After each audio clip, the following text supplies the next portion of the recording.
In many Nigerian homes today, tradition isn't just important. It is it is more of a family culture. It's more of a pride. Now let's look at this scenario. Imagine a young lady living in Lagos, a young man also living in Lagos. They meet each other, they get to fall in love, and eventually start a relationship. On a long run, they decide to start staying together, and they start paying the bills together. They share the rent. I mean, the young man comes home to freshly cooked meals, well arranged house. The lady comes back home to somebody to help her massage her feet when she's stressed. They're happy, they're practically doing this life thing together. One thing leads to another, word gets to the village and they receive calls from their family. And the dad of the lady calls and he's shouting, Amaka, after 5 years in school, is this how you're to repay me? Don't you have dignity? You're staying with a man that has not paid a dime on your head. And she's sad, she's broken. The father of the man calls and started complaining too. Ebuka, you're staying with a lady that you've not paid anything for. Did I complain I don't have money? If you don't have money, why not call me? I will do it for you. Since you don't have respect, you want to mar the family name. And now a relationship that was all filled with love and romance crumbles because the both parties feel like they have failed their family. They feel like because of their actions, they disrespected their families. I'm your host, Savannah Zina, and this is Active West. Today's topic is on cohabiting, looking at it from a tribal perspective. And you know how we do it over here on Active Voice. I won't be discussing this alone. With me here in the studio is a media practitioner. But we'll go on a short commercial break, and when we are back, I'll introduce my guests properly. Then we discuss the show. Don't go nowhere. This is Active Voice.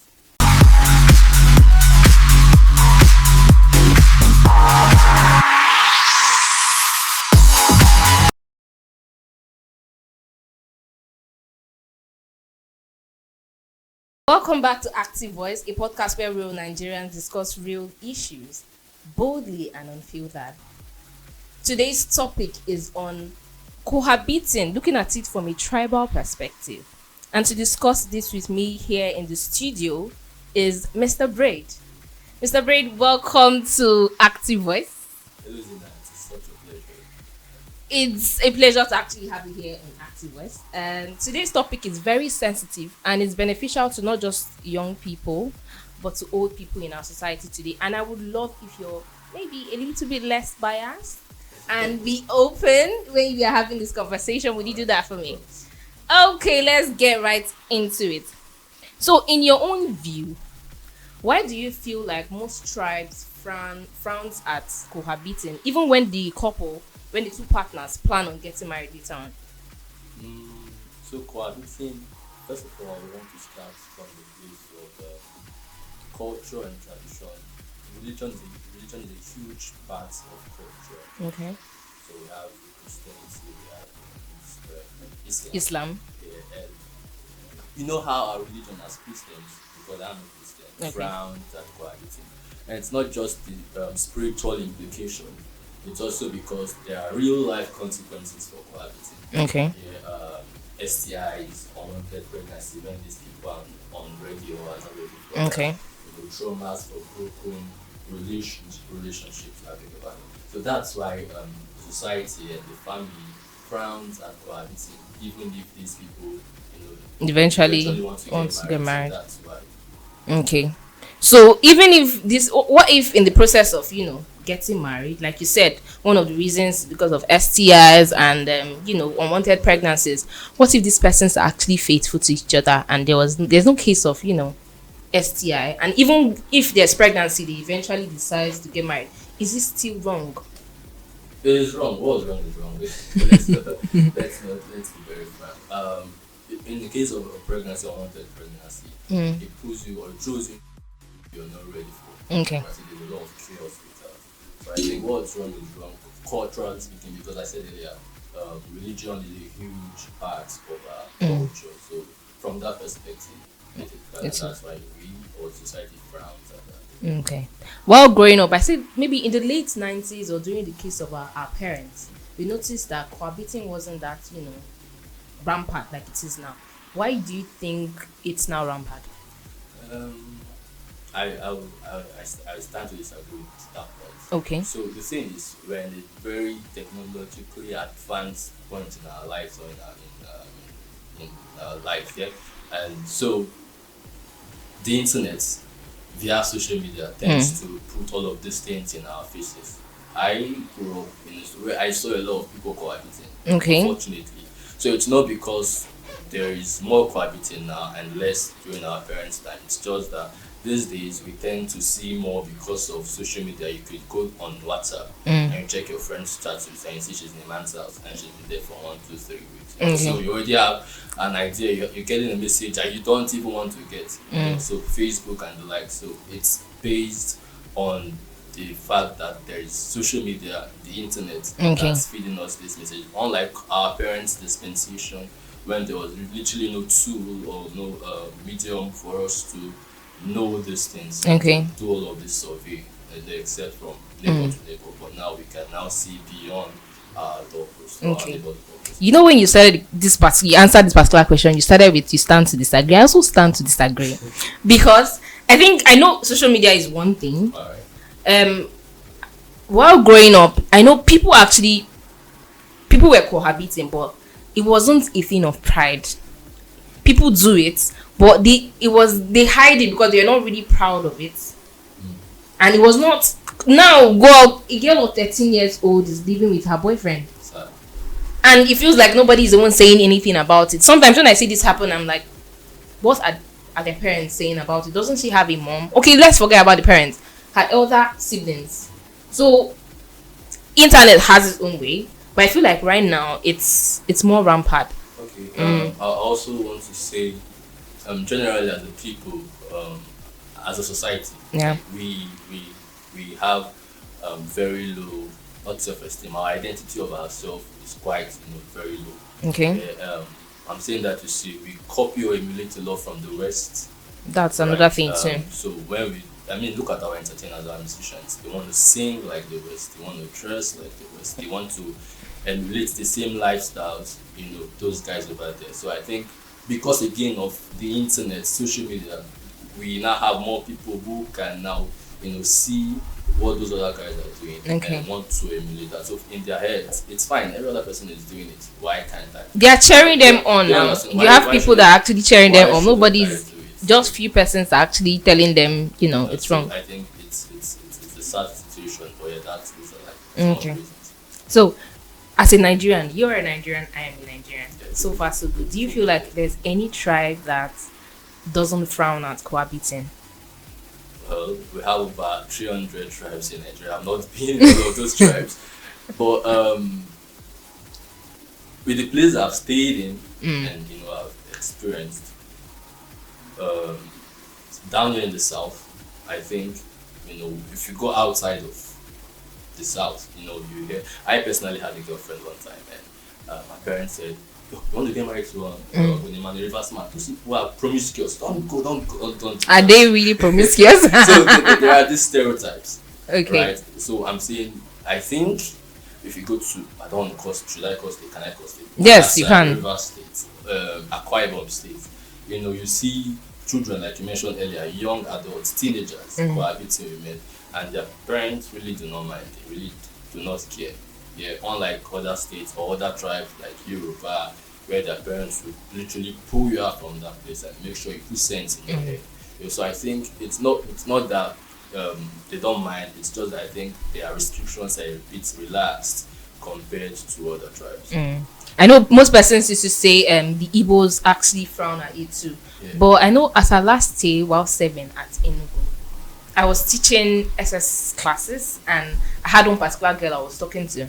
And that particular day, she said she wasn't sleeping at home. She was in SS2. I think she'll be like 15 years or so. And she said she wasn't sleeping at home. I'm like, where are you sleeping? She said she's going to her friend's place. And I'm like, what are your parents saying about it? She said they're not saying anything. So it felt like I was the one that was weird now. felt like I'm the one that is old school. Maybe I don't know what's up, I don't know what's going on, and stuff like that. Yeah. But I know Yoruba people, to a large extent, they are also trying. Even the Muslims too, Yeah. they are also trying. I know I had a discussion with somebody from Yoruba, and he was saying that before you even get to do introduction to kneel down, you're supposed to go and meet your parents. Your parents doesn't just come online on social media and see that you've engaged. You're supposed to meet your parents and tell them, okay, this is it. Bring the girl to the house, and your parents approve. If your parents doesn't approve, you don't go on. I mean, the only reason why the Muslims were all of that, those hijab, it's because of decency. So you can't be decent in your dressing and want to go and cohabit with him and or flog Chris out. That's hijab and decency. That's a topic for another day. No, I mean, that's the idea of the thing in the first place. Yes. So they go ahead to do very mischievous things because we are humans, we know. But I think the idea is to be decent. Okay. How would a typical Nigerian family react if a couple is only cohabiting as a trial to test compatibility? Now they are not just cohabiting to get married. Though. Now this person say, okay, we'll just try see whether we feel live with each other. It's a funny question because I get that all the time. Or I hear that all the time. Like we say now, local balance. You know if you know person finish. Right? You can, even if you stay cohabit for 10 years. There's a popular Nollywood actress. I read that story one time. I've forgotten her name now. She dated a man for 10 years. 10 years. Yeah, in that period she was trying to get married to the man, but her mom did not consent to it. She didn't give approval, and for some reason the mother died, and immediately they got married because that restriction, was gone. Yeah, was gone. That year, and you know what happened? Like a year after they got married, they divorced. So tell me, within you that 10 years, if you really wanted to know the person, tell me the idea behind it. Yeah. So you really don't know anybody. You can't even after the marriage. You keep learning, you keep studying this person, you keep knowing this person even after the marriage. So that's like a very silly excuse to just eat and not pay. Yeah, okay, from which perspective? From the man's perspective or the woman? Both of them just want to eat and not be completely committed. Yeah, completely. That's the right word. They just want to enjoy the thrills and not be completely committed. Commitment is hard. It is work. Not hard, but it's real life work. You have both parties have to put in a whole lot of energy. Blood, you kill your pride, your ego, you sacrifice your time, your resources. But if it's an open relationship, when there's no commitment, you can do anything. When you tire, you work out. Situational cohabitation often happens for I think some persons feel like I'm dating somebody. For example, we are staying in a city like Abuja, and we are dating. In order for us to reduce costs, let's just stay together. We share rent. What do you think about that? People always find the way to do nonsense. People always find the way to justify stuff they do. Yeah, that's the thing. If that's the plan or that's so why don't you go ahead? I think over here in Nigeria, the problem is we always want to have grand weddings. Okay. Events and ceremonies that's like the talk of the town. Yeah, if you truly love each other and you think this is the right step in the right direction. So what? We call your parents. I'll call my parents and I'll tell them, for economic reasons, this is why we want. Actually, that's one of the reasons people get married, for economic reasons. They put funds together, reduce costs, and they build their lives from there, right? So if you want to do that, then get consent from your parents because they are very keen in this situation. Call them, get their blessings, do the traditional rites, carry out the traditional rites. Yeah, and go ahead. If you like, trap to Katanta, nobody cares. Nobody cares. You're married, don't marry, ba. Do the right thing. So I don't like, how it's sweeter when you still meet from the pot. That, there's that thrill, that excitement when you're going to see from the pot, rather than just, mommy, I want to eat it. Even when you now imagine while growing up, as an adult. My food will be in the fridge forever. You will not even be hungry.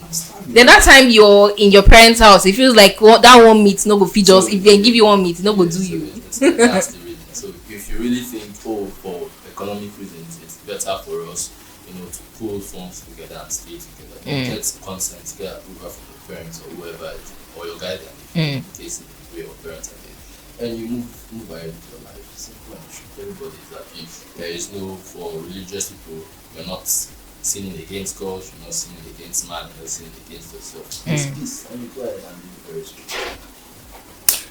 To just clear the context, when you say cohabiting, some persons while dating, you would want to, go and see your boyfriend for like maybe 1 week, 3 days. What is the like length for you to say, okay, this is actually cohabiting? When you start forgetting your underwear and your boyfriend. But I can actually go there for like 3 days. Okay, I'm joking. That was in the lifetime. Cohabiting is basically staying over now. Visits are different. Visits are short time. Okay, so 1 month. Some persons stay 1 month. For example, now it's like a long distance relationship, and they come and let's say I'm doing 1 month in, 1 month off. So is that cohabiting? That's not cohabiting. Cohabiting is you don't stay. 6 months when you go back to your house, my friend. Because why you please go back to your house. Go back to your house too, but that's not cohabiting. Cohabiting is with everybody knows you that you stay there. The neighbors, our wife, and they're not married 2 years. I don't know all that lady, but I hate when people call me our wife. I hate it a lot. It's a good thing. So why not our husband? Because people don't do that. The man is the man. He pays the bride price. All right, let's move on. Why is it that in many tribes women bear heavier stigma than men when it comes to cohabiting? Well, so we basically in the third world continent, Africa, that's it. So there is no equality yet. I mean, we are preaching it, we're still pushing for that equality and equity to be a thing, but it's not there. So I'm saying that to say, in Africa, it's a man's world. Right? It's a man's world. It's sad. It's actually from a man's sad. perspective, it's not sad. But it's a man's world, yeah. So women are expected to behave and live in a certain way, right?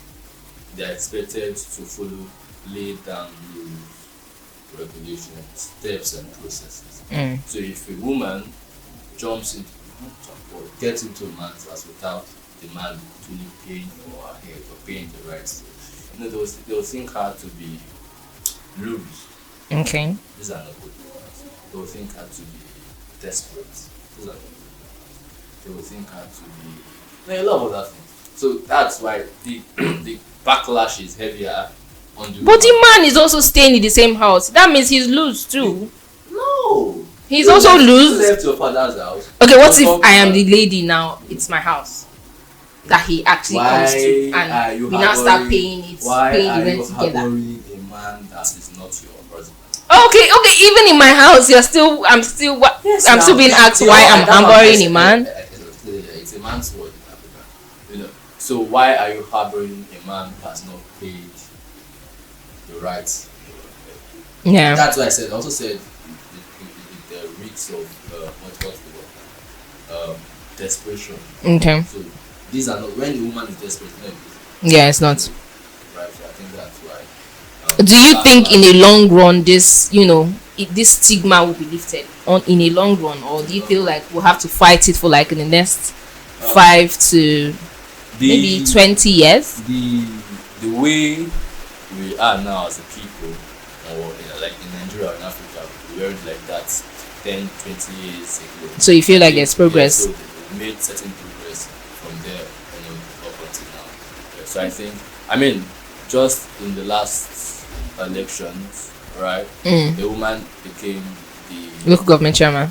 Not even local government chairman. There's the deputy to the governor. Okay. Right. So I'm saying all around we can see significant improvement of our women going up the ladder generally. Yeah. So I'm thinking that we'll get to a point where that backlash will reduce and they will share the blame accordingly, equally to the man. Okay.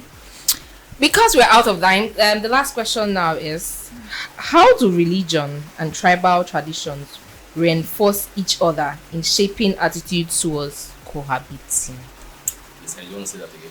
Okay. How do religion, what are they doing so far, and tribe, what are they doing so far to try to stop cohabiting or yeah.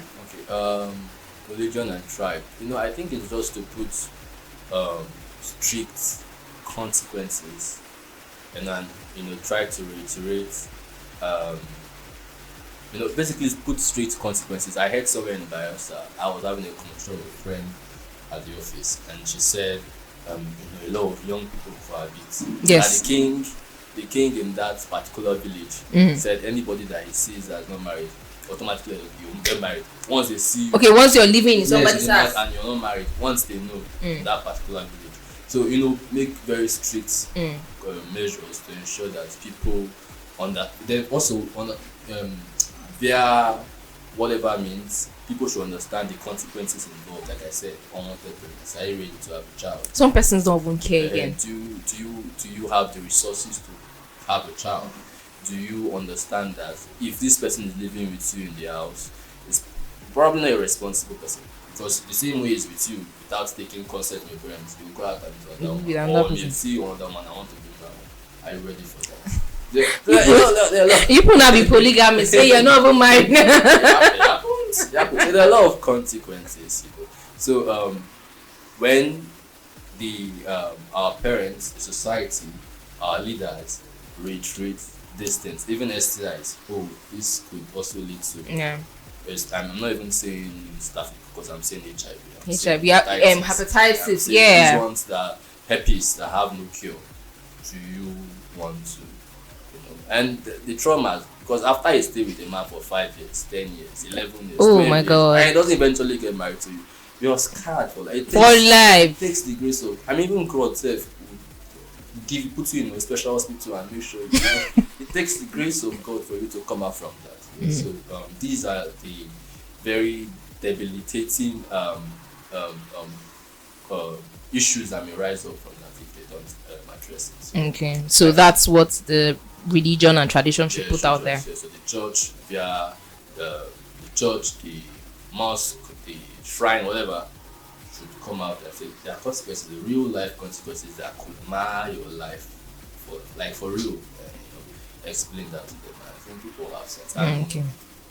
So you now, as an individual, what are you saying? Talk to the viewers. What are you saying to people that actually, for a girl now in the kitchen, they wear big polo, they fry plantain. What are you telling her? And she's wearing that big slippers. So I'm saying to the viewers to know a responsible man. A responsible man is a man that will come to your parents and get consent for your hand in marriage. It doesn't matter the level he's in economically. It doesn't matter the sort of funds he has. If he loves you enough and he believes that he wants to do life with you, he will consent. So if he's not doing that, that's a precursor or a pointer that this guy is not a serious person. Okay. Right. And like we also mentioned, there are real life consequences if you cohabit with a man, because there's no guarantee that it's eventually going to get married to you. So why do you want to risk your life for something that they've not put the ring on your finger? Thank you very much, Mr. Braid. And to everyone that has watched up to this point, thank you very much. And to that girl, to that boy, staying in his house and cooking the best meals, doing whatsoever, a man that doesn't want to be kept would not be kept. So while you're in love, make sure you do it with your brains. Thank you very much. Until next time, this is Active Voice, and I remain your host, Silvano Sina.